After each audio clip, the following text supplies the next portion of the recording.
Welcome to Two Giant Goofballs, a New York Giants podcast. Are you a goofball that loves Giants football? If so, sit back and relax as we talk about the team that both excites and frustrates us so much. And now, here are your goofball hosts, Drew and Rob. Welcome, fellow goofballs, to Two Giant Goofballs, a New York Giants podcast. I am Drew, joined as always by... And me, Rob. Let's get some reflection of some past drafts. Oh, yes. As we said in our last episode, we're going to start a new series here, kind of going over the past draft classes that the New York Giants had and kind of go over each of the players, what they do in their career. Was it a good pick? Was it a bad pick? Where are they now as well? Which is, I'll tell you, some very interesting results on that one so far with the research we started doing there.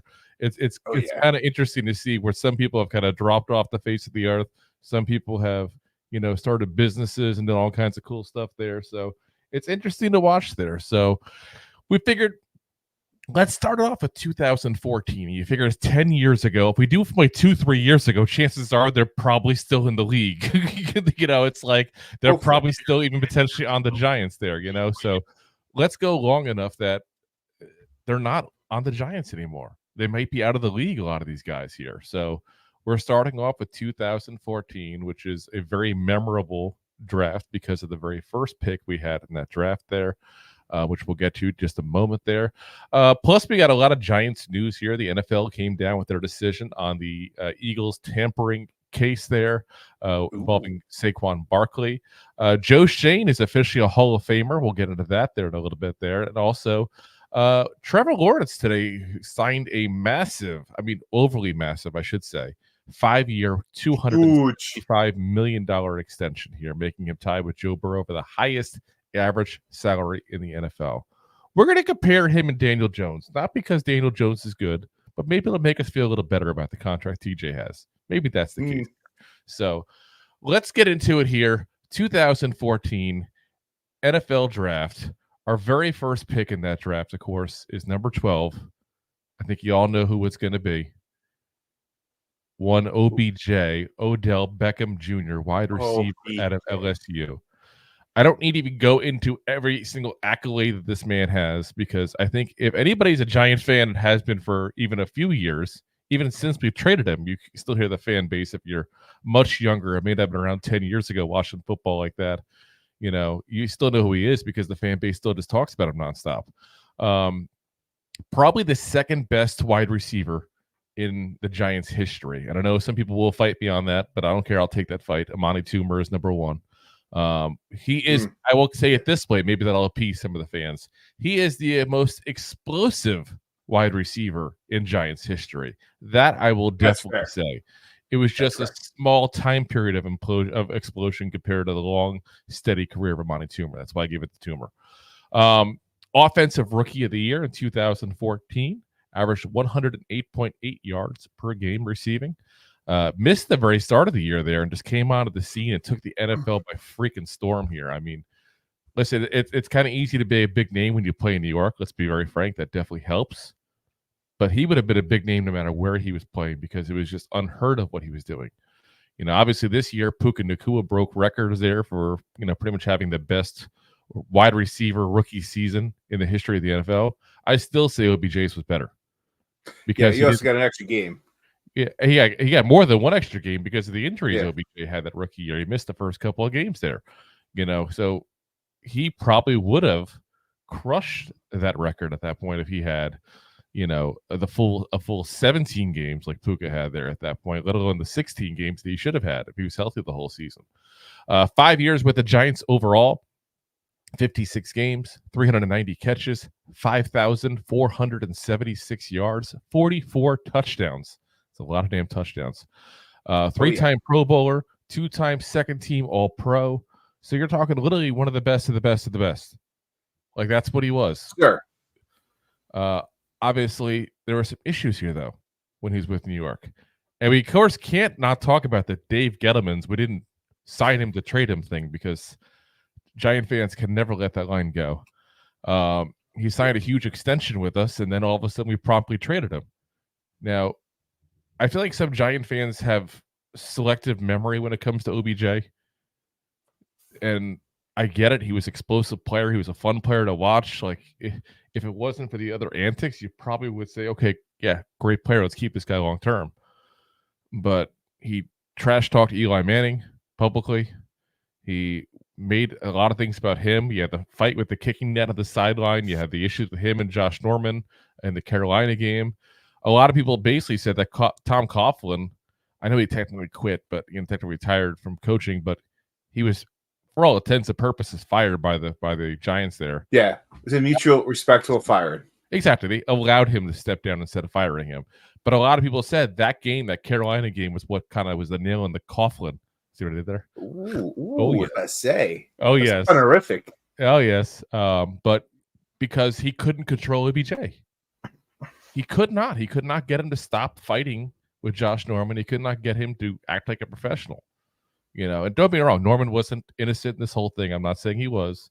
But OBJ, if you really rewatch it, with not through the rose-tinted glasses of a Giants fan, but just as an NFL fan, OBJ was definitely stirring that pot the entire game. Oh, yeah. He was definitely the instigator of the two. So, we trade him. The big line, like I said, is the fact that Dave Gettleman said we didn't sign him to trade him. He wasn't lying. People love this. Oh, he lied to us. He told us he wasn't trading him. He didn't say I'm not trading him. He said I didn't sign him to trade him. Sometimes you got to do things you don't want to do. Yeah, he intended on keeping him long term, but OBJ kept on being a headache. OBJ kept on having antics that became bigger than the team itself. You don't win football that way typically. No. I know we got a ring later on. We'll get into that, but since he left the Giants, he's played in 51 games. So you're talking very comparable to what he did with the Giants in 56 games. Not that much different.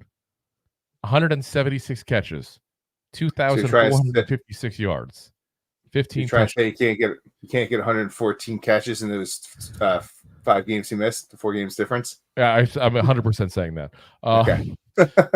So he played with the Browns, played with the Rams, and played with the Ravens. What was interesting is he started off his career going Eli Manning, Baker Mayfield, and then Matt Stafford. So he started his career playing with number 1 overall picks the entire way until this past year when he played with Lamar Jackson, who was, I think, a 30th overall pick, I want to say, something like that. I didn't put that in my notes. I wasn't anticipating mentioning that. But yeah, he was 30th. I think it was 30th overall, if I remember correctly, because it was a trade-up the Ravens did to get him. But, yeah, he even took a year off because of injuries and everything. He just hasn't been the same. And he's definitely kind of a shell of what he was. He's on the sign now with the Dolphins for this offseason. So, obviously, he's going to be option number 3 there. He's not going to beat out the Cheetah and the Penguin. So, yeah. But I kind of like it for him, honestly, because one of the great things about OBJ, his best route was probably a slant route. It wasn't the 9 route. He wasn't that guy. He wasn't the jump ball in the end zone guy that we could. Obviously, he's known for the catch. And if you don't know what I mean by the catch, look it up. OBJ. Just Google catch, the it'll catch. come right up. It'll come up. The one is like this, like going behind him at that point, catching the end zone against the Cowboys, which I believe is also a primetime game. It was like a Sunday or Monday night game too. So I believe so. That's part of what rose the myth of this catch so much into like being a big thing.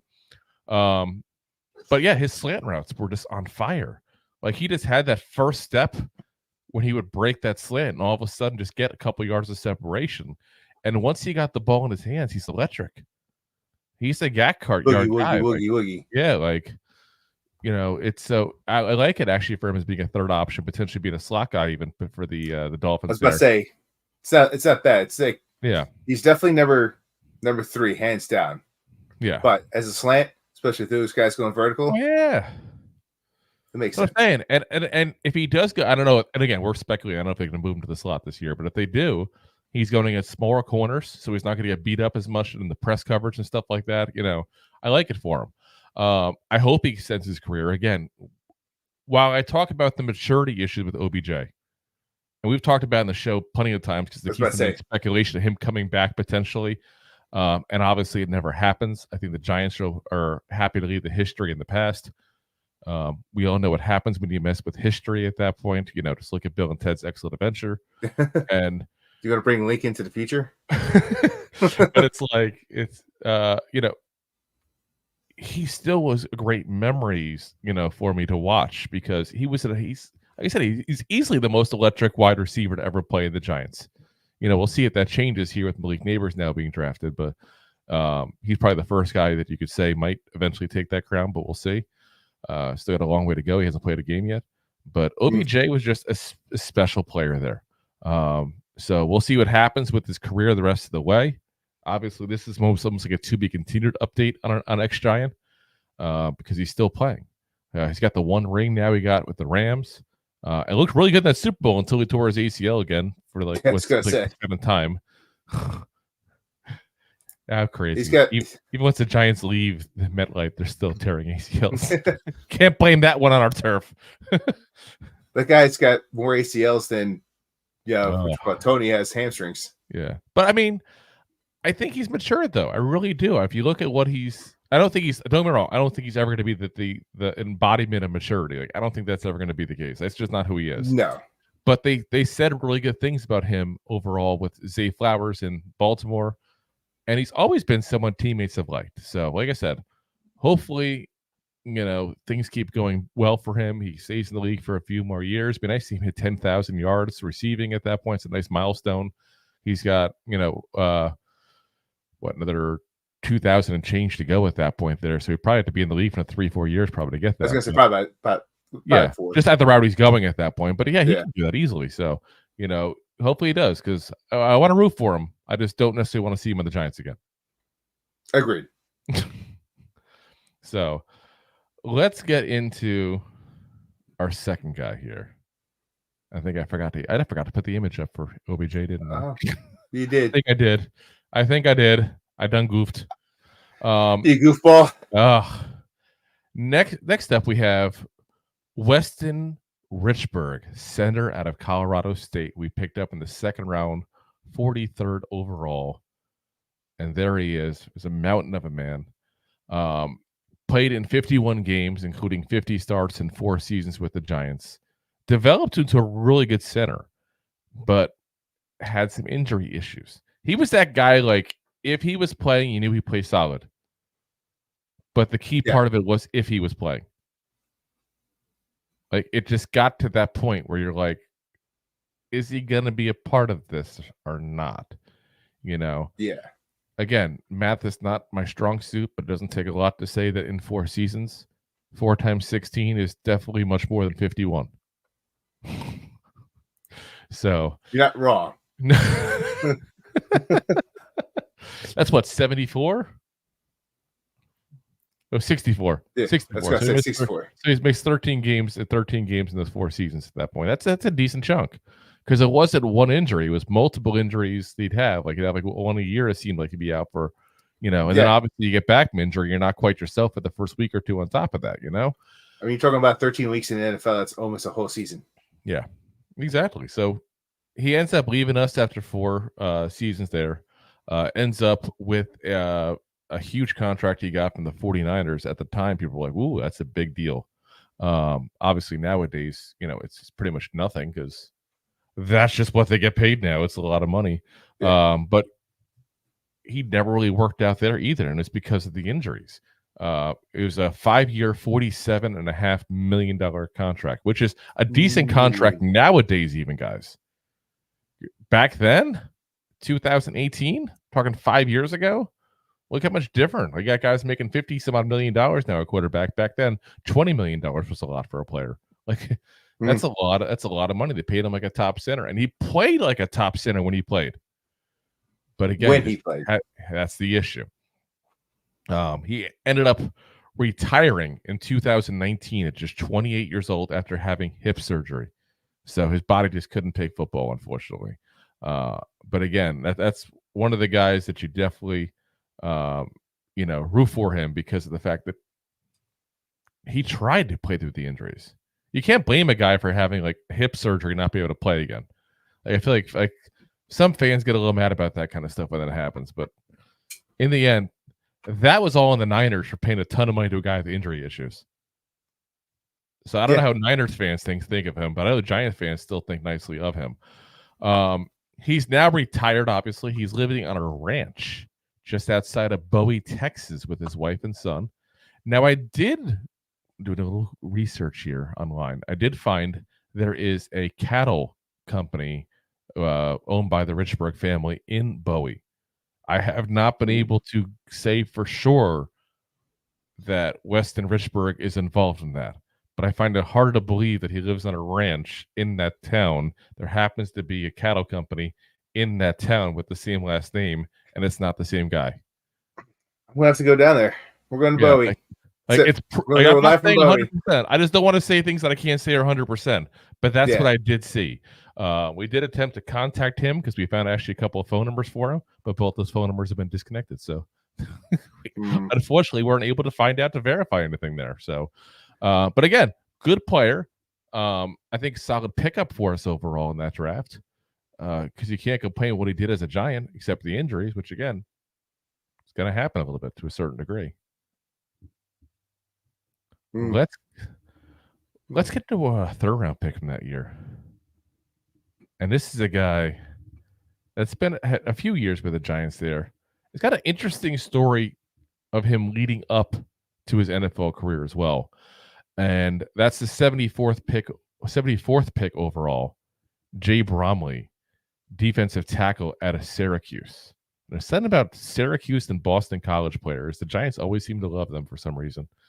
So he grew up in Queens. So he is a New York guy. Overcame a lot in his life. His mother was actually a prostitute with drug issues, and his father was a pimp. Like, this is like a made-for-TV movie kind of thing here. His father was sentenced 17 years and was convicted of murdering a prostitute, not his mother, a different prostitute. But like, that's the kind of childhood this guy had, and that's rough. That's got a rough upbringing to overcome that and to succeed in any way, shape, or form in life. That shows a lot. Especially at the highest level. Like, that shows a lot of who he is. Like, seriously, I give people credit to overcome things. Played 55 games with four starts and 4 seasons overall with the Giants. So is that movie going to be like The Blind Side? We should call it The Backside. Oh my gosh! Sorry. Wow. I couldn't help it. In 4 seasons, 80 tackles, 2 sacks, 8 tackles for loss, 14 QB hits, and 1 pass deflected. And he was a decent backup defensive tackle. I can't say that it's a slam dunk pick for us because he never really developed into a starter. A third-round pick, you want him to be a starter. But if he had gone a little later, like a 4th or 5th round kind of guy, you'd probably be like, okay, not bad. You know, nothing to write home about, but a depth piece. After his 4 seasons with us, he played with the Saints in 2018, which would be his last stop in the actual NFL. He did sign with the 49ers in August of 2019, but was released right before their final roster cuts, so he didn't actually make it to an NFL season. He played with the DC Defenders back in 2019. He also had a tryout for the Bears in 2020, though they didn't extend him a contract after that tryout there. He still lives locally there.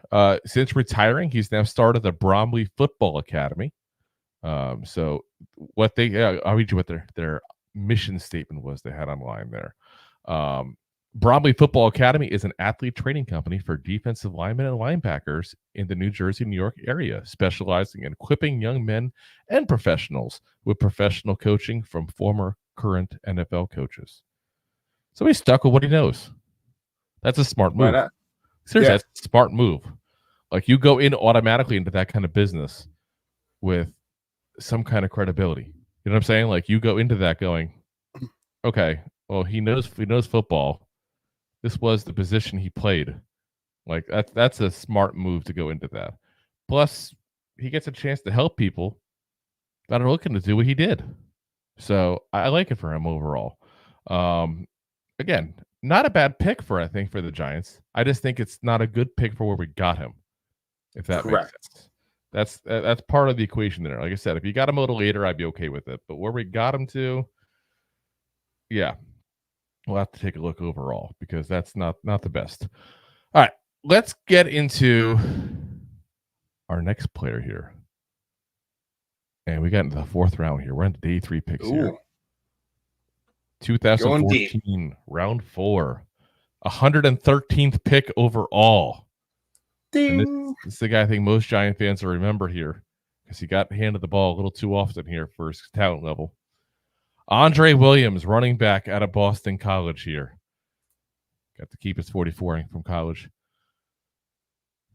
Born in Poughkeepsie, New York, by the way. Another local guy here. Got a couple local guys in this draft. Played 32 games in 2 seasons with the Giants and started 7 games his rookie year. 305 carries for 978 yards. It's a 3.2 yard per carry average. Hence why I said he got the ball too often. 8 touchdowns. He did also, when he was done with the Giants, he played with the Chargers in 16 and 17. Only played at 9 games and had 112 yards rushing in those years. He also played with the Houston Roughnecks, which I love that name. That's a cool name for a team. That's a cool name. The Houston Roughnecks of the XFL in 2020. Now retired, Andre has 2 children, born in 16 and 18. He divorced his college sweetheart he was married to when he was a Giant back in 2016 and still has since remarried. He lives in the Lehigh Valley area of Pennsylvania and is now a self-described serial entrepreneur. Apparently, he's got a thing for denim, too. As of last year, he owned 2 denim companies, AW Selvage and DK Shin. Now, I admit freely, I'm not a person who knows fashion names, so I don't know how big of a company those got. If anybody knows denim and knows them, put it in the comment section. I'm kind of curious there. But yeah, that's if you look anything online of what he's doing now, it's basically him with these small startup companies and stuff like that. It's become kind of his baby there. So, like I said, you see a lot of that with professional athletes, and I like it that they're doing for someone like him doing small startups because that kind of stuff you don't have to put a ton of money into. Because that's what you always worry about is somebody taking all their money. Because when you played 2 years in the NFL as a 4th round draft pick, yeah, you got a nice little nest egg of sorts to start a life with, but you're not rich. You're not set for life. So, yeah, you can use the money smartly, though. And you can gain yourself a little nest egg where you can retire in your 40s maybe or something like that instead of wait to your 60s like most of us schlubs. Some 70s. Oh.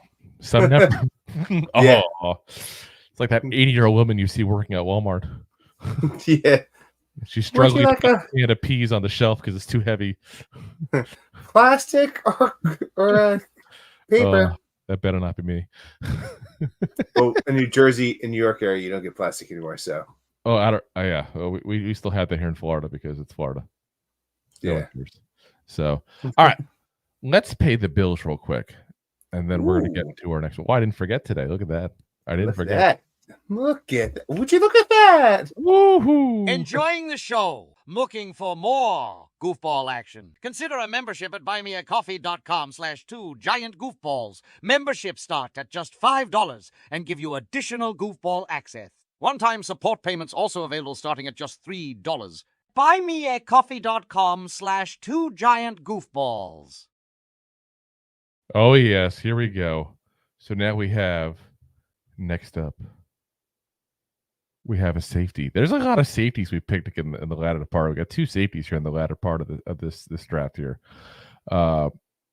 First one up is Nate Burr, safety out of San Diego State, 5th round pick, 152nd overall.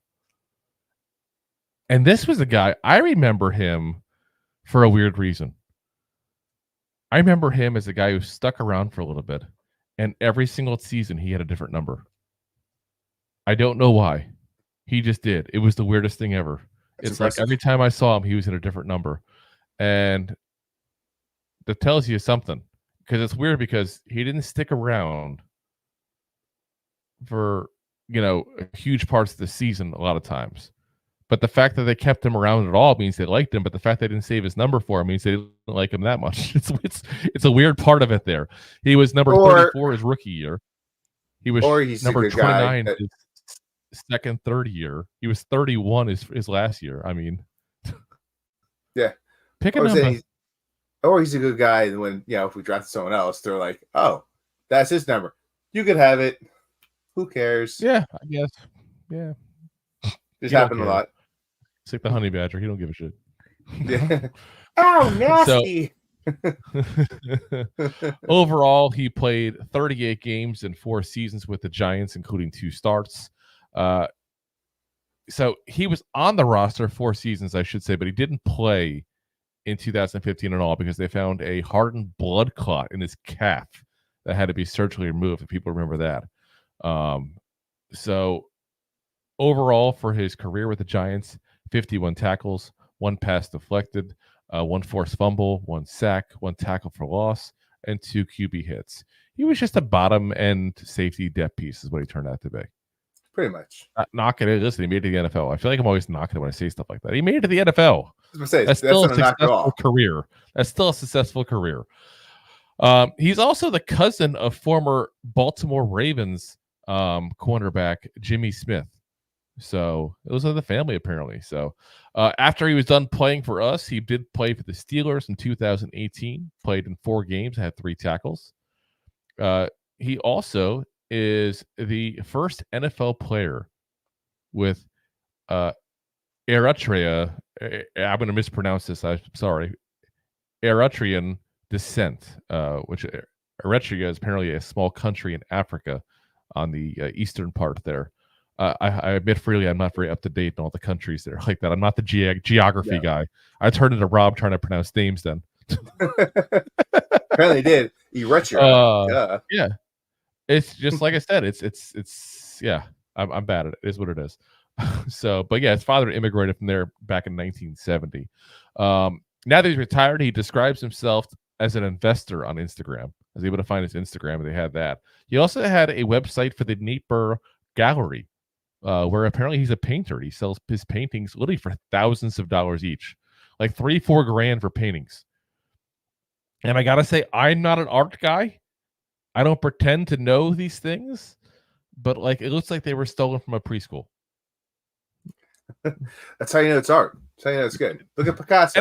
And that's why I'm trying to preface it with that. Like me, if I'm getting a painting, I want it to look natural, like what it's supposed to look like. His is more the kind of stuff. Yeah. You know what I mean? Where you're just kind of throwing paint all over the place. And I'm not knocking it. Some people like that style. It means something to them, and that's all that art is. It's just whatever reaction it gives to you. I just don't get a reaction from that. I get it. Why would I pay $3 grand for finger painting? But that's just me. Somebody likes it, obviously. He's still doing it. He also apparently is an actor. He's got a profile on Backstage where he seeks acting gigs, and apparently calls himself a method actor on there as well, and taking some acting classes as well. So he's got a pretty well-rounded, post-football career, it sounds like. So, good for him, because that's pretty cool to be able to go into multiple things that you enjoy. But let's be honest, people that paint don't paint to pay the bills. They paint because they enjoy doing it. Most artists never make it. People that do acting don't act because they're paying the bills. They act because they like doing it. The investing part is probably where he pays his bills on. But, I mean... most likely. It's nice because his time with the Giants is what gave him these opportunities to do that. Most guys wouldn't be able to go, okay, I'm my mid-20s here. I just lost my job. What do I do? I don't go painting and go acting. You know what I'm saying? Like, that's not but I like that, like, our fandom gives people these opportunities, these young men, these opportunities to try these things. We talk about the guys who make all these millions and millions and millions of dollars. But sometimes it's a guy like this who, and I'm not going to look up over the cap and see what he made for his career. But again, he was a 5th round draft pick. If he made $1 million, he should consider himself lucky, And here he is being able to go ahead and start his life off post football and do things he enjoys doing, Apparently, though, I am way off on my career earnings for him. He got paid $3 million. I looked at 1, 3, whatever. Yeah. I didn't think he'd make that much money as a backup safety for 5 years in the NFL. I mean, that's not that crazy there to think, but yeah, he got a lot of money. So, but still, you figure after taxes and pay the agent, he's got $2 million. That sounds like a lot of money until you realize you're in your mid to late 20s and you still have a lot of life to live. Like, you're not going to make it through on that. Like, you're not, unless you live like a poor person. But yeah, like I said, good for him. I'm glad to see he's doing things he likes doing. Glad to see he's made something of his life afterwards. Hopefully he's enjoying his life there. Next up, we have another 5th round pick. And this is a guy who a lot of you guys will know because he actually was a solid pick for us, actually. One of the more solid late round picks of the Jerry Reese era, you could say. Jerry Reese was not known for doing very well in the mid to late rounds. He was usually pretty solid the first 1 or 2 rounds. Past that, it was all. But yeah, round 5, 174th overall pick, which is a compensatory pick. Devin Kennard, linebacker out of USC, and yeah, he played 52 games for us overall, 35 starts in his 4 seasons with the Giants there. This is a guy who ended up becoming a starter for us. How many times you get a 5th round pick that's a starter? He's kind of like the the idea of like Darius Slayton on defense, basically. That like late round pick you don't expect to start somehow sticks around. He's not elite, but he's good enough to hold down his job for a few years. That kind of thing. Like, yeah, I was gonna say, yeah. That's where I kind of look at Kennard at that point. So, again, 52 games, 35 starts, 203 tackles, 1 interception, 8 passes deflected, 3 forced fumbles, 2 fumbles recovered, 9.5 sack, 23 tackle for losses, and 22 QB hits with the New York Giants there. He then spent 2 seasons with the Lions, 2.5 with the Cardinals, and then a few games with the Ravens in 22. Last season was his first season not in the NFL, and he actually announced his retirement via LinkedIn in October 2023. So the biggest thing I take away from that is somebody actually finally figured out how to use LinkedIn. Yeah. Besides us streaming on it. Hi, LinkedIn people. I think it's like that social media nobody knows what to do with. It's supposed to be all about professional things that you do. So congrats to Kennard for actually using it for something that's professional. And overall, not posting podcasts. Exactly. Not post a sports podcast on it. That's like weekend. Oh my god. Career wise, 118 games overall, 74 starts, 357 tackles, 1 interception, 10 passes deflected, 4 forced fumbles, 6 fumble recovery, including 1 for a touchdown, 26.5 sacks, 54 tackles for loss, 63 QB hits there. So solid career. Like I said, for a 5th round pick, that's a solid career, guys. That's definitely a hit that pick there for us. Both for what he did for the Giants and what he did in his career as a whole. Apparently, he's also now written a book. He's an author. He's wrote a book. It all adds up, designing your game plan for financial success. He's all about the finance stuff now. So he's a real estate investor. He also gets hired as a speaker for events talking about finances and leadership. He also owns 42 Solutions, which is a lending company. So yeah, he's all around the place there. So 42, by the way, for those who might have missed it in the beginning when I showed the picture, for those in the video, was his jersey number at USC. So he definitely uses football stuff for that there as well. So kudos to him because he really seems to have his stuff together as far as setting himself up with a nice career in life outside of football. When he time to announce last year he was done, and like I said, had a good career on top of that. He probably made decent amount of money there. I know his lending company, based on what their website said, was already lent out $4 million to people for things like building homes on empty land, upgrading homes, that kind of stuff. That's what they seem to specialize in, at least according to what I saw on the website. It's nice the websites are there now. It's easier to track down people we're up to. It's kind of scary, but kind of cool at the same point. So again, solid pickup though. This is probably the second best pickup in this draft to OBJ. Probably because of that. Because where you got him and his longevity and how. Oh yeah, like I said, that's a value pick right there, guys. That is a value pick. So we got one more guy to go here, guys. Oh, one more. This is a guy who is near and dear to the hearts of yours truly here, me and Rob. He is the only person to ever play in the NFL from our hometown. Only one. Rocket Pride here. The Raritan Rockets. 6th round pick. 187th overall. Bennett Jackson, cornerback out of Notre Dame. I have to say it that way. I have to say it that way because I'm such a Disney fan. I can't help it. I know it's Notre Dame. People, leave me alone. He's not a hunchback. It's okay. But I was tempted to put him up in the uniform of the old Raritan Rockets there too, because of the fact that he's from our old town there. Would have been hysterical. But yeah, he was a 3-star recruit coming out of Raritan, which is, for those who don't know, it's Hazlet, New Jersey, and that's a very small town, not really known for football. In fact, sometimes we've been known for very bad football. We did have. Well, after you left, they turned the program around. No. While I was there, they did. They had what's his name was the coach there, the one that used to be the linebackers coach at UNC and was the coach in Middletown South, where he coached like Christian Peters and the people like that. What's his name? Gennarelli? Yeah, Gennarelli. Yeah, that's his name. He actually became he was principal when he was playing there. They made him not least, but yeah, he was principal. Oh gosh, I didn't know that part.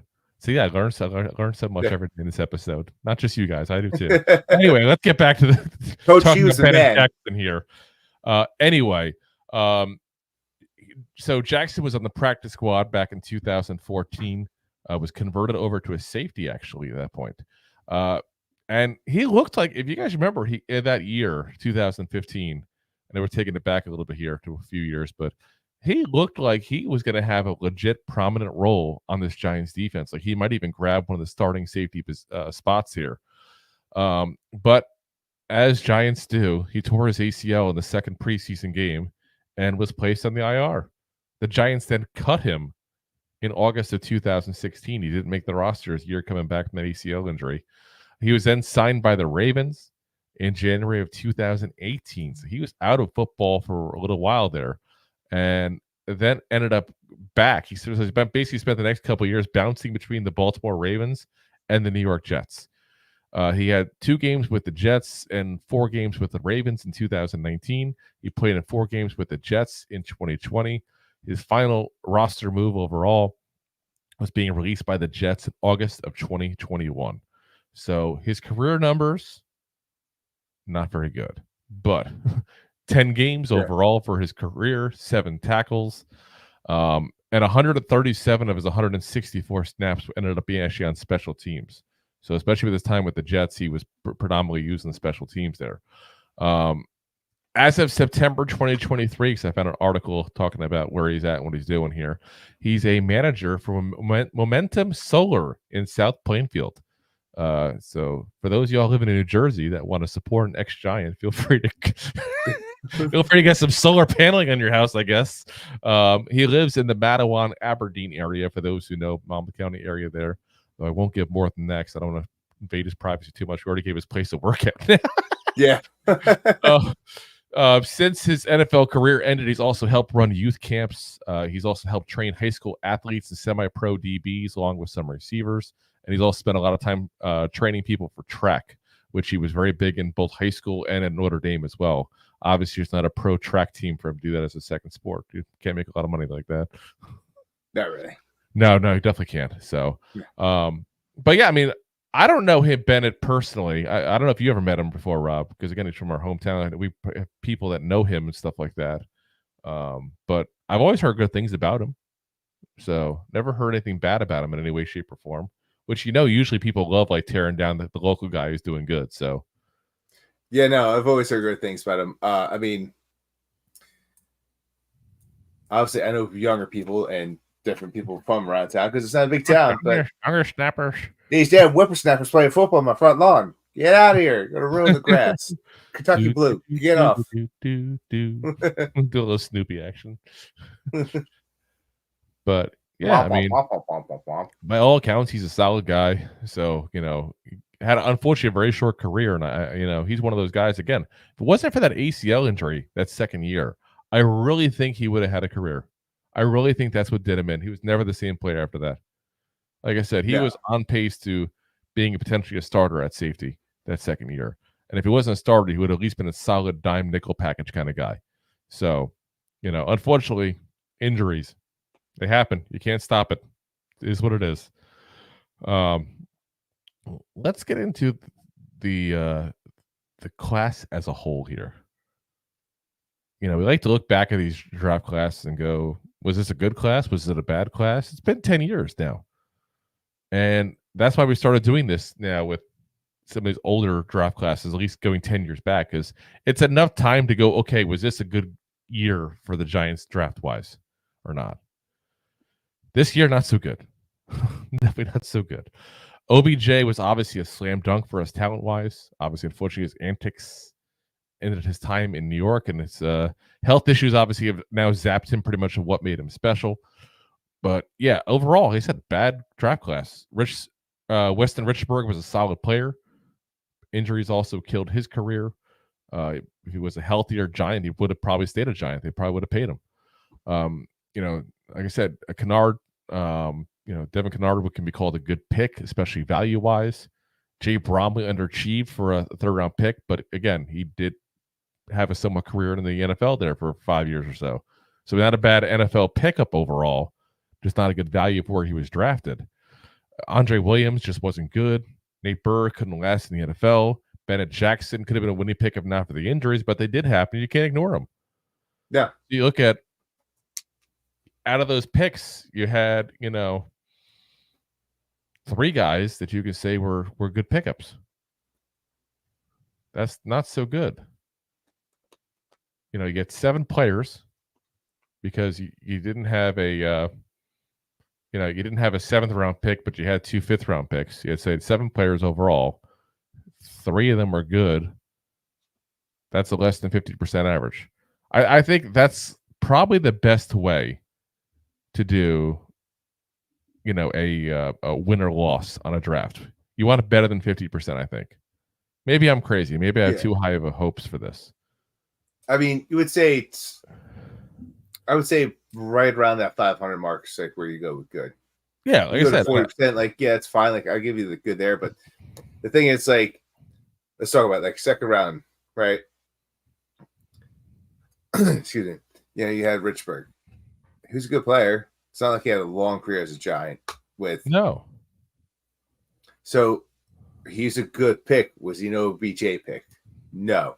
I think people will look at this draft class and say it was a good draft because of OBJ. Take him out of this, it's a bad pick. It's a bad draft. And we had some depth that was good, but take OBJ out of there. And then you could also say, though, at the same point, like the only one to get a second contract of this whole entire group is OBJ, and we traded him the second we gave it to him. He had 5 years, so it would have been the same as if we just did his 5th-year option as a first-round pick. So that's my biggest issue, I think, with this draft class is not a single one of these guys stuck around long term. You're supposed to build your roster to the draft, not keep replenishing people every 4 years. That's not a good plan as a football team to have to do that. Yeah. That's really not what you want to do. So yeah, overall, not a good draft class, guys. Great pickup in OBJ, great value in Kennard. Good player in Richburg that just didn't play with us for very long, and he got a bunch of guys that either just didn't cut it or couldn't stay healthy. So, we'll get to the rest of these drafts classes here later on, and I'm trying not to do too much homework beforehand because I don't want to compare draft classes between Giants. I want to look at this individual draft class and have an opinion, if that makes sense. Because you start comparing draft classes, you're comparing against people that were drafted by the same guy. So I want to look at the individual group, not what Jerry Reese does as a whole. Because like I said, we're in these Jerry Reese eras, and we're talking to these guys here. So let's get into the Giants news, though. We got some Giants news here. So I know, listen, we got 6 more weeks before the Giants start up their training camp there. But Giants news never stops, guys. It never stops. So let's can't stop, won't stop. Please don't stop the music. It's time for the news.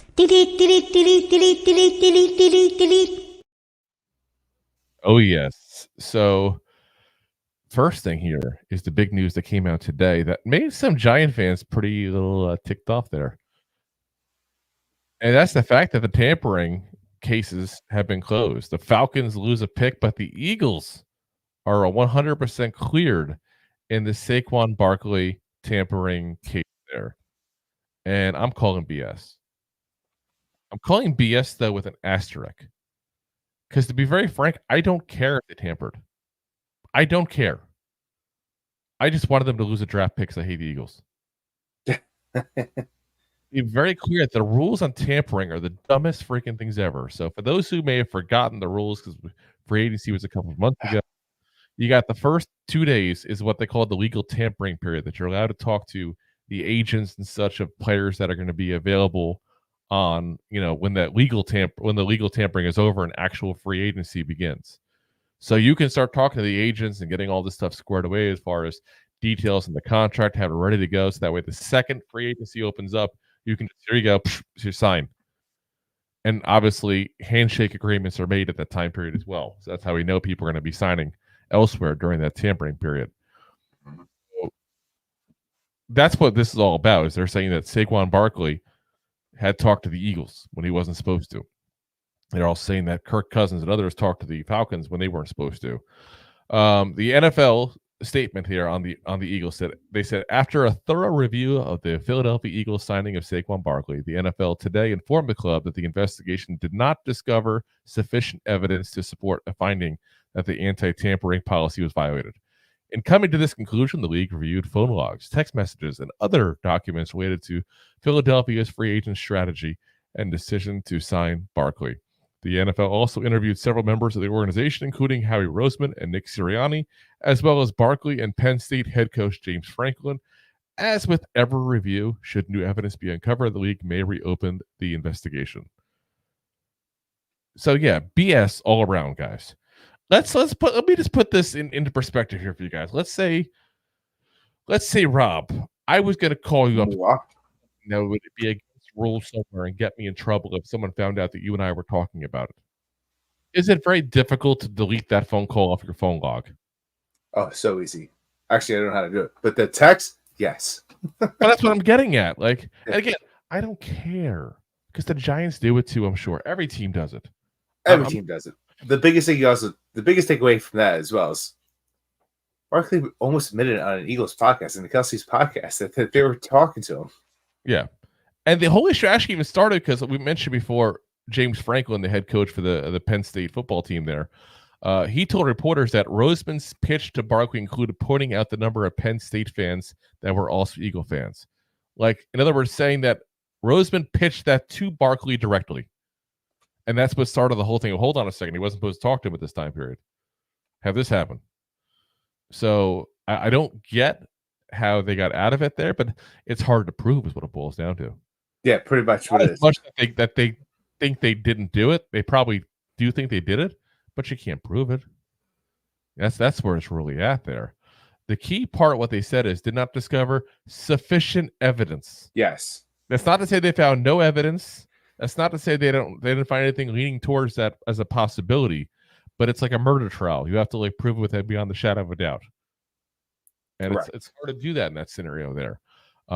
So again, I don't care. We didn't even offer Barkley a contract. People were acting as if the Eagles swooped down and took a player the Giants wanted really badly. We didn't offer him a contract. We wanted him gone. We beat him to the ground like a rented mule the last couple of years. Let's be honest here. That's what we did. Yeah. That was a guy play all those snaps. Give him all that time. Beat him before he gets hurt. And you expect him to play great, constantly, consistently? Yeah. Granted, he was the face of our franchise for pretty much the time he was here. Yeah, and listen, we appreciate everything he did. We're not trying to we're not trying to kick the guy on the way out, but it was very obvious with the playing percentages he had, how little we used the backup running backs the last couple of years, that the Giants were planning on using what they could and then letting him go. How many Giants fans remember who our second string run back was the past 2 years? Yeah. Yeah. Not a lot, probably. Not a lot. He's still a free agent, by the way. Yeah. And he probably still will be. Probably his career's over. Enough. The Falcons were found guilty, so we should go over that, even though it's not Giants related, but just as kind of related to the topics. We'll go over that real quick. So they for improper contact with Kirk Cousins, along with 2 other free agents as well. The team will forfeit next year's 5th-round pick, and they're having to pay a $250,000 fine. Falcons GM Terry Fontenette also has to pay a $50,000 fine as well. The NFL statement on that was, while the policy permits clubs to engage with and negotiate all aspects of an NFL player contract with the certified agent of any prospective unrestricted free agent during the 2-day negotiating period, any direct contact between the player and an employee or representative of the club is prohibited. This includes discussion of travel arrangements or other logistic matters, which the club acknowledges took place with these 3 players. So, yeah, again, I'm telling you right now, I can guarantee you almost every negotiation an agent has is that what they're doing is they're going ahead and putting the phone on speaker, and the player's writing down responses to the agent to act like they're not in the room, basically. I guarantee what's going on. Or they're on 3-way calls that you can hide on at least the phone records of somebody at that point there, somehow doing it. Like, it's all ridiculous. I mean, even it's like you have the video calls and stuff like nowadays. Like, what are you going to check my Zoom records now? Like, it's stupid. I guarantee you every single team's doing it. Here's the really messed part. What do you want me to say? What do you say? Drew, I don't know if that's true or not. What? Huh? I don't know. There's no one over here, Drew. Yeah. Well, I'm saying, like, yeah. Keep them off camera. That's all there's to it. It's like, but I'll put it this way, though. I think even the NFL knows that it's a BS rule, because look what they gave him, a 5th-round pick they have to give up. If you're telling me that I can talk to Kirk Cousins and I know he's not the greatest quarterback, but I got the best quarterback in free agency at a position I desperately needed a quarterback at. So desperate I got 2 because I drafted one in the first round like a moron. But I got the best quarterback available in free agency because I talked to him before I was supposed to, and I had to give up a 5th-round pick. Who cares? It's nothing. And in the grand scheme of things, you get a good player, but you know what you got in Kirk Cousins, and you know that's what you need to improve this team. Exactly. So, yeah, I don't think the Falcons are that upset either. $250,000 fine is nothing to them. A $50,000 fine for their GM is nothing. He found that in his couch cushion real quick. I mean, like, that's nothing. Oh, this is just my spending money. Me or you, like, oh goddamn, we're screwed now. Like, yeah, I guess we're eating saltine crackers and ramen noodles for the next couple of years. But yeah, he pulls out his vest pocket. So here's my spending money, guys. Sorry. I just can you break this bill? Yeah. But yeah, that's that. Like I said, you got to read between the lines there, and you can tell they don't actually want to do it either. So, so talked about it a little earlier and kind of lead it into it when we talked about the topics here today. But Joe Shane is officially a Hall of Famer, and not in Canton. Nope, he's officially been inducted into the Indiana Football Hall of Fame, which I got to be very frank with you guys and say that I didn't know existed until we started looking at notes for this episode. The Indiana Football Hall of Fame. Now, he started playing football in high school at the Elkhart Memorial High School. He was a 4-year player there, won the 1997 Tim Bringle Memorial Award, which is given to the top high school senior male athlete at Elkhart Community Schools. He then went to DePaul University, which I thought was, I really thought somebody had a typo on the article I was reading that it was DePaul. No, it's DePaul, DEPAUW University, which is a Division III school in Greencastle, Indiana, which is just a cool name for a town, Greencastle. I wonder if there actually is a Greencastle. He was a QB as a freshman and then a wide receiver for 3 years. He was a 3-year letterman, captain his senior year, and set the school record for receptions in a season at 80.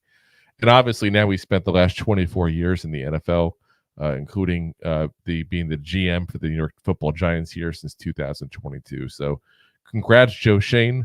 Yeah. I'm not sure really about the Hall of Fame in football in Indiana. I'm not sure how much of a tourist attraction that really is. But, hey, he still got to go to a banquet, got a nice meal.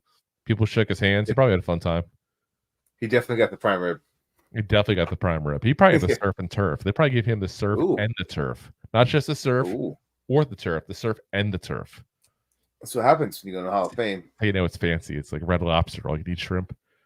Yeah. Get it while you can before they all close. Yeah. That's it. Those Cheddar Bay biscuits are amazing, though. Oh, so good. I want shrimp now.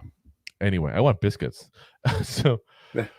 so we talked about it in the beginning as well that Trevor Lawrence somehow has parlayed his mediocre career into a 5-year, $275 million extension. Are you what? Don't smile because I said a mediocre career. You know it's mediocre.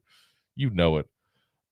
So he's got $200 million guaranteed overall, a $55 million per year average. That's a ton of money, guys. And, you see the comparisons all over social media before this, but I thought we've never really had that discussion. Let's have the discussion because now we got Jones, who got a $40 million a year contract, and people freaked out. Now you got Trevor Lawrence, $55 million. Crazy. And the crazy thing is, they're almost the same player, guys. There's not a huge difference at all between them and, what they've done in the NFL at all. So the whole point of this is not to say Daniel Jones is a good quarterback. Let me be very clear about that in the beginning. This is not that type of argument here.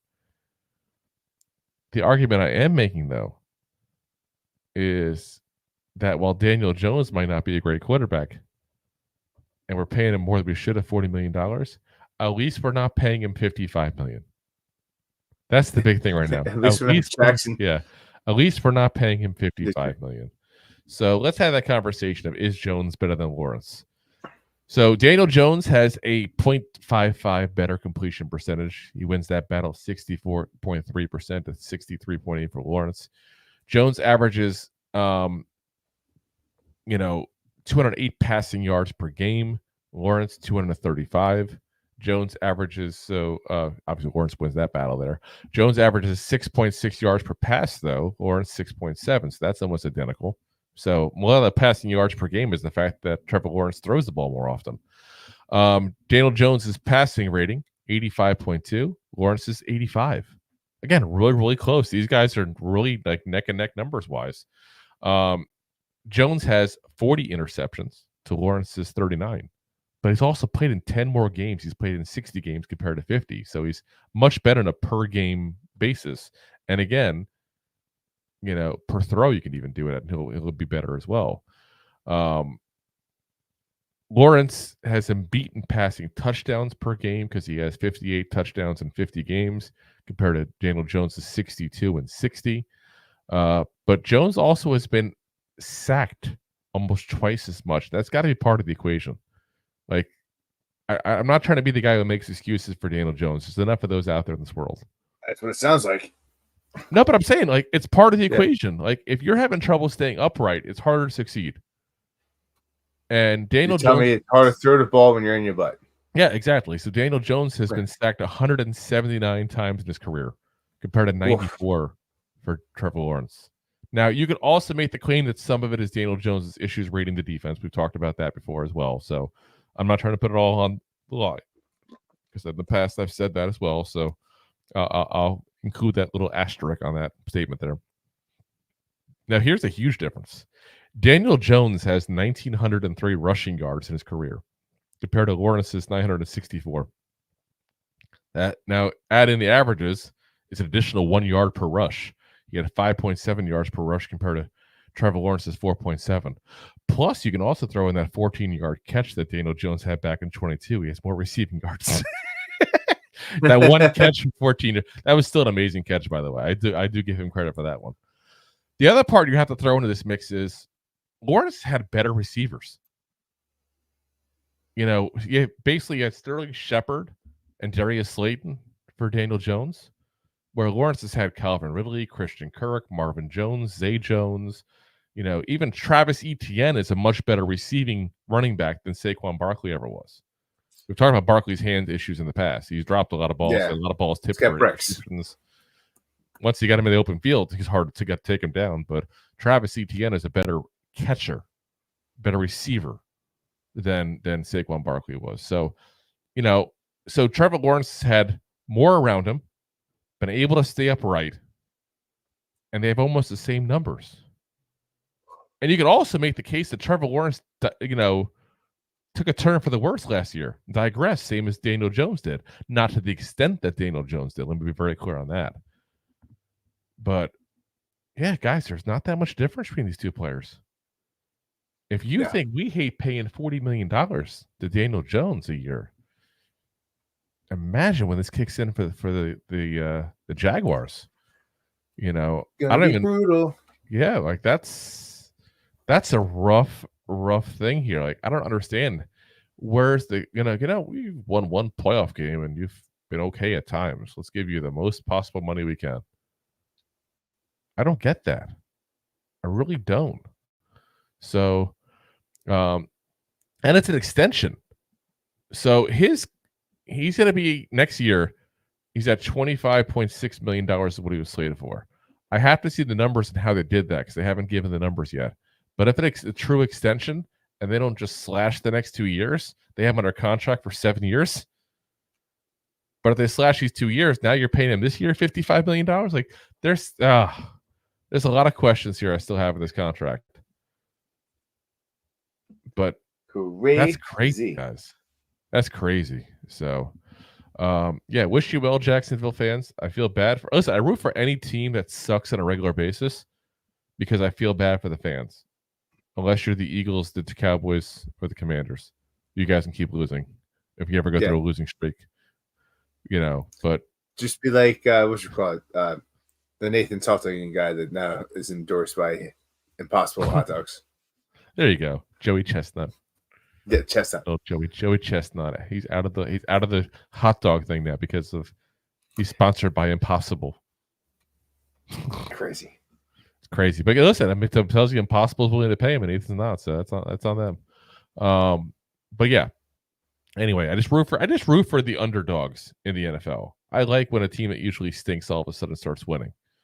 So it's nice for their fans. But yeah, that's a bad contract, guys. That's going to look really bad over the next couple of years here. And I don't even see him making it through probably because it's going to be a salary cap issue. Unless it goes up that much, which is going to keep going up, but it's got to go up a lot for that to be worthwhile. All right. Let's get into the comments here, Rob, before we head on out. Right. Here. So, Neymar says, I think Trevor Noah overpaid. And I don't think he means Trevor Noah. I think he means Trevor Lawrence. Trevor Noah is the comedian who was in the Daily Show. I think he was also overpaid too, but that's he might have been. I mean, most people in the media are, but except for Rob and I, which brings us back to the touche. to buymeacoffee.com/2 giant goofballs. John says, Blindside, good movie. Love scene where he fought all the hood boys when he talks bad about his sister. Yeah, that was a good movie until it got ruined by the fact that we realized that now none of it's true. Like, why didn't he speak up when it came out? I don't know. Was he here for money? I wonder because I wonder how much royalty money he was getting. Maybe that was it. Like, I'm making a lot of money. As soon as the royalty checks stop coming, and I want to write a book. I think he wrote a book. I think that's why it came out that's all fake. Yeah. Who knows? John says it's crazy how some guys don't make it when you think they will. Bad coaching, or is it the player? I mean, honestly, it's a combination of both, probably. Yeah. So, look at a guy like Will Hernandez, a classic example. Guy came in NFL with a lot of, hype. We liked him a lot coming out of college. At least I did. I want to speak for you on that, Rob, but I liked him a lot coming out of college. I was excited by that pick. And he stunk for us. And now he's going to the Cardinals, and he's been a solid guard for the last couple of years. So, John says, I can only afford Walmart jeans. LOL. Oh, that's not good. He's just glad they're not Riders value that would excite someone. Devin says, I'm thinking of warming up the old pea shooter and walking on to Giants practice. That doesn't sound very good. That's a smart move. Yeah, I wouldn't even joke around about that if you're suggesting what I think you're suggesting. John says maybe he changes jerseys so often because numbers don't lie. I don't know. John says I'm on delay because I'm watching Law and Order SVU. I'm 11 minutes behind. I guess he's I guess you're pausing us, watching us in commercials. All we are is commercial. No. Oh, yeah. Deb says, I think the whole tampering, non-tampering periods are ridiculous. I've heard several coaches over the years that concur. I think everybody concurs. I really do. I think that's pretty much one of those stupid things that they should just get rid of, honestly. Just call it a day. It's dumb. Either start it 2 days later or start it 2 days earlier, full on, move on. Maybe meet in the middle, do it 1 day earlier. Yeah. John says, guess gone by now. I'm at 20 minutes behind. Oh, well. Oh, my gosh. Let's see here. John says it's TV. It's TV, Devin. You're going back and forth. I'll go in order. Deb says, how has the Jacksonville O-line been? Better than ours? I mean, that's not saying much. Yes, better than ours. But, again, better than ours is not saying much. It's like, not the worst. Yeah. That's basically where you're at. John says, missed O-lines. Most O-lines are better than ours. Saw they signed Trevor to big deal today. Yes, because you missed it because you're watching Law and Order, John. Dude. Is that what you do to keep your attention now? All right, guys. Well, we're going to call it a night here. We'll be back again for you guys Monday night. If there's no big Giants news, we're going to go ahead and do the 2013 draft class. Or we may have a guest. We're talking to someone who may be coming on. They're trying to see if they can clear their schedule for us for Monday. I don't want to say who, but it's a good get if we get him there. So I'll put it that way there. He wants to come on. It's just a matter of trying to make it work schedule-wise for him. So definitely somebody I think you guys all have some questions for as well. So think of your Giants questions, because if we do get him on, we will allow people to put up questions here, as long as it doesn't involve doing bad things at practices, Devin. But yeah, so we'll see you guys again Monday. As always, we shoot Monday, Wednesday, Thursday night, 9 p.m. Eastern Standard Time on YouTube, Facebook, Twitter/X, Twitch, and of course, Rob's favorite, Drew's LinkedIn page. Oh yes. It's not just for retirement announcements. And of course, we're always on all the audio podcast platforms the next day on Apple, Spotify, iHeartRadio, Google, all the big ones there. If you haven't already, do me a favor, hit that like, hit that subscribe, hit that favorite, hit that share, hit whatever you got in your platform you're on, because every single platform likes to use a different terminology. And also feel free to share with a friend. If you got a Giants fan that you're friends with, family with, whatever you think might enjoy the show, feel free to share it out to them as well. We do appreciate you guys listening in. Listen, I know this is kind of the slow part of the season here, so we're trying to keep it lively here for you guys, going over some news on stuff that you may not know at all. I'll tell you this. I don't want to go too far ahead, but I have done the next one or two next drafts here. Like I said, I'm not trying to get too far ahead, so I don't have that, change our opinions of the drafts we're looking at there. But we got some interesting stories coming up and some interesting post-game careers coming up here. So if you haven't already, trust me, hit that bell on YouTube. That's the best way to know when somebody's, we're having a new episode come out there. So appreciate you guys listening in as always. And as always, Giant fans, go Giants! Thanks for listening to Two Giant Goofballs, a New York Giants podcast. We appreciate your support. Thanks so much.